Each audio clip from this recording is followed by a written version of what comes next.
భయపడి పారిపోతారు. మనలాంటి వాళ్ళు అద్దెకి రాకుంటే ఇల్లు గల్లుడికి కష్టాలే కదా. అన్నమాట చెప్పావు. వాళ్ళు టీవీ సౌండ్ పెంచారంటే దానికి 2 రెట్లు మీరు టీవీ సౌండ్ పెంచండి. చెవుల్లో దూది పెట్టుకుని మాట్లాడకుండా పోతారు. ఏ సమస్య అయినా చెప్పండి మేడం, మేము చూసుకుంటాం.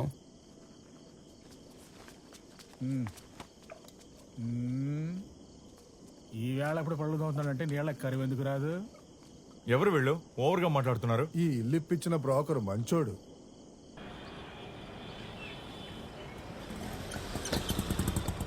ఏంటి ఇక్కడ కూర్చున్నారు? ఎక్కడికైనా వెళ్ళాలా మీరు? మా అమ్మాయి వివరాలు రిజిస్టర్ చేయడానికి వచ్చాను, ఇంకా తెరవలేదు. ఇక్కడ వీళ్ళని నమ్ముతున్నారా? అమ్మమ్మ వయసు వచ్చినా మీ అమ్మాయికి ఒక్క అబ్బాయి ఫోటో చూపించారు. వాళ్ళని వదిలేయండి. మీరు లక్షణంగా సరస్వతి లాంటి అమ్మాయిని కన్నారు. నేను కావాలంటే మీ అమ్మాయి సంబంధం చూడా? సరేనా? సంబంధం ఉంటే చెప్పండి. బాస్, నాకు ఒక నిజం తెలియాలి. మీరేమో ఆ అమ్మాయిని ఇష్టపడుతున్నారు, మళ్ళీ మీరే ఆ అమ్మాయికి సంబంధం చూస్తున్నారు. దీని అర్థం ఏంటి? మనం ఇష్టపడే అమ్మాయి బాగుండాలని అర్థం. మరీ లోతైన అర్థం బాస్ ఇది. నమస్తే. నమస్కారం సార్. రండి బాబు. నమస్కారం నమస్కారం నమస్కారం. ఎలా ఉన్నారు? బాగున్నాను. వెనకాయలు తింటారా? వేడిగా తిని పెడతాం, ఇవ్వండి. ఇబో, ఇందులో మీ అమ్మాయికి 4 అబ్బాయిల ఫోటోలు, జాతకాలు ఉన్నాయి. చక్కటి జ్యోతిష్కుని చూసి పొంతం చూసుకోండి. జ్యోతిష్కుని మీరు చూసుకుంటారని నన్ను ఏర్పాటు చేయమంటారు. అది ఆయన చూసుకుంటారు కదా బాస్. ఆ? సరే బాస్. మీకు ఎందుకంటే శ్రమ, కుటుంబ జ్యోతిష్కులు ఉన్నారు, ఆయన చూపిస్తాను. సంతోషం. ఇదిగోండి. మరి నేను రానా? బాబు, మన స్నేహం మన పరువు తీయకండి. స్నేహం వేరు, బిజినెస్ వేరు. ఉంచండి.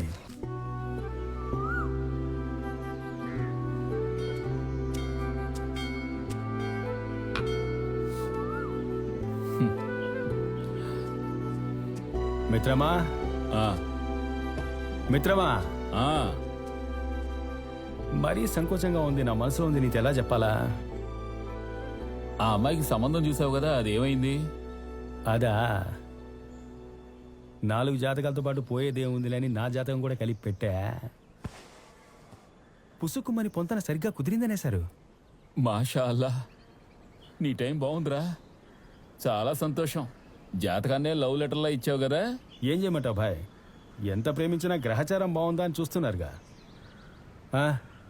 సరే, ఇప్పుడు నేనేం చేయాలంటావు? మాట్లాడాలి. మాట్లాడేస్తా.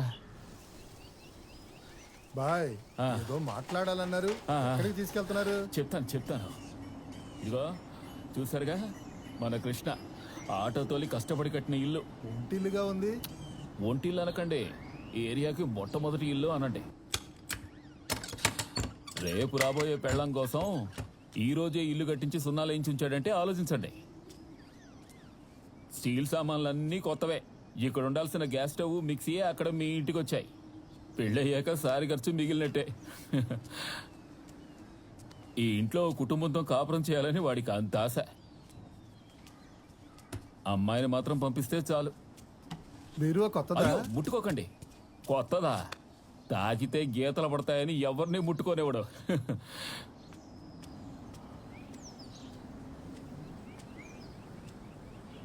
ఈ స్థలం ఎన్ని సెంట్లు?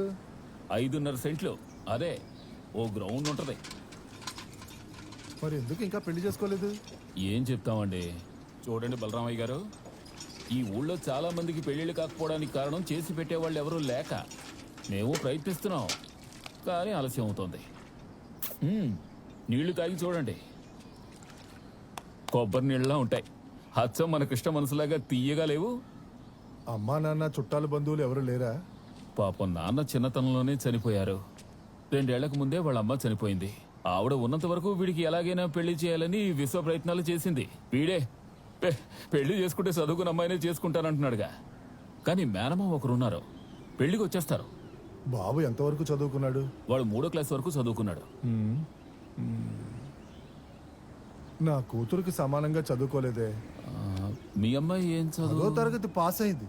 అంతకన్నా ఇంకేం కావాలి? పాస్ అయిందంటే అబ్బో పెద్ద చదువే. చదువుని పట్టించుకోకండి మూర్తి గారు. ప్రతిభను చూడండి, గుణం చూడండి.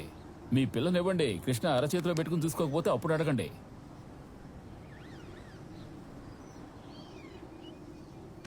బాయ్, మిగిలినవి నిశ్చితార్థం నాడు మాట్లాడుకుందాం. ఏమన్నారు? అల్లా మెహర్బాడి. చాలా సంతోషం.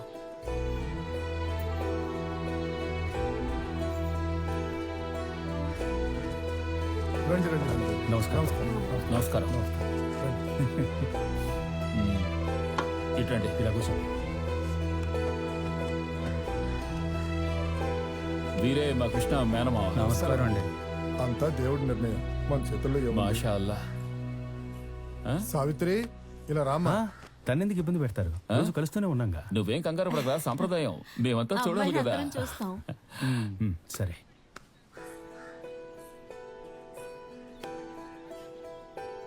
నువ్వు వెళ్ళమ్మా. ఇకపోతే ముహూర్తాలు పెట్టిస్తే పెళ్లి ఖర్చంతా మాదే. మరీ దిగిపోకండి, లోకుపోయిపోతాం. ఇది నా మాట కాదురా, మన కృష్ణ రాధాకృష్ణ మాట. మీరేం చదువుకున్నారు?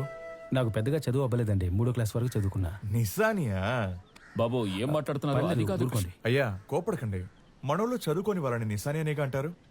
సరే ఏం పని చేస్తున్నారు? నేను ఆటో తోలుతాను, అంబులెన్స్ లాగా 24 గంటలు తోలుతూ ఉంటాను. 24 గంటలు అంటే ఈ బస్ స్టాండ్ లో రాత్రులు అటు ఇటు తిరగడం, కస్టమర్లని పట్టడం, లాడ్జికి తీసుకెళ్ళడం, బ్రోకర్ పని చేయడం, కొంచెం డబ్బులు ఎక్కువ వస్తాయంటే అంతకు మించి చేయడం, అదే కదా? మళ్ళీ ఇది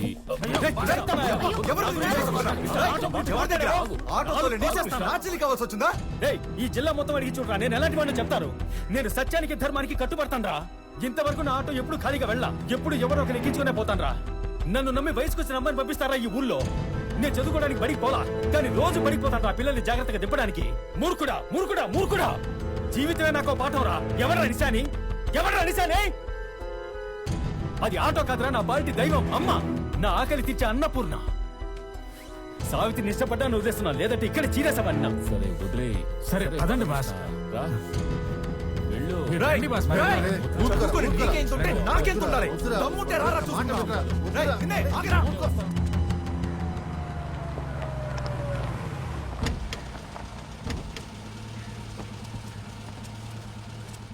ఇంటి దగ్గర దింపేయండి. సరే బాయ్, నువ్వు వెళ్ళు. సరేనండి. ఆడి మీదకి మీరు కొబ్బరికాయ ఇసరటం కరెక్టే. తలకాయ పగలగొట్టినా ఇబ్బంది లేదు అంట. ఆటో తోలటం అంటే అదేమన్నా మామూలు విషయమా? దానికున్నవే 3 చక్రాలు, చిన్ని ముండ. దాన్ని తోలుకుంటూ మీరు సంపాదిస్తున్నారు. దాన్ని ఆడు నీచంగా మాట్లాడతాడా? ఏదేమైనా వాడు పెళ్లి కూతురు అన్నయ్య, నువ్వు కొట్టచ్చావాడిని. ఏయ్, నాకేం తక్కువయా? ఆటోలు 8 చూపించమంటా? ఈ ఊళ్ళో మొదటి ఆటో డ్రైవర్ నేనేనయ్యా. చదవకపోవడం నా తప్ప? చదువు అవ్వలేదు, చదవలేదు, అందుకే చదువుకున్నామని అడుగుతున్నాం. టంగుటూ రంజయ్య ఏం చదివారు? రాష్ట్ర నెలలో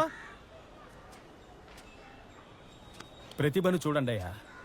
మీ కూతురు సుఖంగా ఉంటుందని చూడండి అయ్యా. ఇప్పుడేంటి, నీకు ఆ అమ్మాయి నచ్చిందా? నువ్వు వెళ్ళి తీసుకురా, నేను పెళ్లి చేస్తా. ఒంటరిగా వెళ్ళా? లేదు బాస్, మీరు వెళ్ళి తీసుకురండి. మిగతా ఏర్పాట్లన్నీ మేము చూసుకుంటాం. ఏ సాయం కావాలన్నా వెంటనే పిలవండి బాస్. మా బ్రోకర్ బృందం కాచుకొని ఉంటుంది.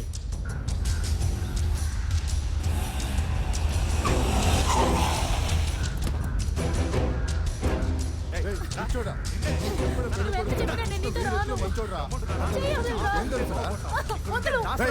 వదలరా నా కూతుర్ని. తోడ పుట్టిందని రెండో భార్యగా అంట కడతావా? నా కోపం తప్పించుకుంటూ వెళ్ళిపో. ఆ ఆటో వాడు అసలు మనిషేనా? దీన్ని బాడికిచ్చి పెళ్లి చేస్తానంటారు. నువ్వు తప్పుకో. నువ్వురా. అసలు నా గురించి ఏమనుకుంటున్నావు? నేనేమైనా నీ బానిసనా? అయినా నా జీవితాన్ని నిర్ణయించడానికి నువ్వెవరు? నేను చదువుకున్న దాన్ని, నాకంతా తెలుసు. ఏం తెలుసు నీకు? పుట్టినప్పటి నుంచి కష్టపడుతున్నావు కదా, నీకు మంచి జీతం నేను ఏర్పాటు చేస్తాను. నా మాట విను. ఇలాంటి ఆశలకు లొంగిపోయావనుకో, నాశనం అయిపోయి నడి రోడ్డు మీదకి వచ్చాను. ఏంటి అసలు అంటున్నావు? దాన్ని కింద నా మనసులో ఎవరు లేరు. వద్దమ్మా, నా కింద గురించి పడేయమ్మా. ఏమనుకుంటున్నావు? కోపడద్దమ్మా, ఆవేశపడకమ్మా. నాకు అసలు పెళ్ళే వద్దు. ముందు కింద పడేయమ్మా. నన్ను వదిలే, దండం పెడతాను. వద్దమ్మా. అమ్మాయి కనుకుంటుంటే నాకు ఈ పరిస్థితి వచ్చుండేదా? సావిత్రి, సావిత్రి రా రా. ఏయ్,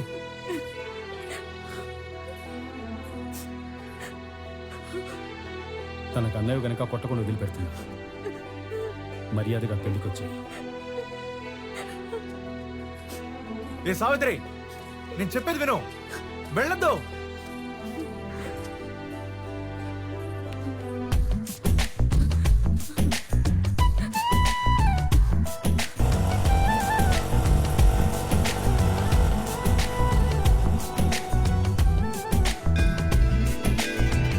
అమ్మాయిలందరూ సన్నికల్ని తొక్కే పెళ్లి చేసుకుంటారు. ఈ అమ్మాయి సన్నికల్లు ఎత్తి బెదిరించి మరీ వచ్చింది. జర జాగ్రత్తగా ఉండు కృష్ణ. ముహూర్తం దాటిపోయేలాగా తాలిబొట్టు కట్టేనా? మాషా అల్లా. మొత్తానికి మీ అమ్మకి నాన్నకి పెళ్లి జరిగిపోయింది. కానీ ఆ పెళ్లికి అడ్డుగా ఉన్నది మీ నాన్న చదువుకోలేదన్నది. ఇప్పుడు అర్థమైందా అమ్మా? నువ్వు బాగా చదువుకోవాలి, జీవితంలో పైకి రావాలని ఎందుకు ఆశపడుతున్నానో బాగా చదువుకోవాలి, సరేనా?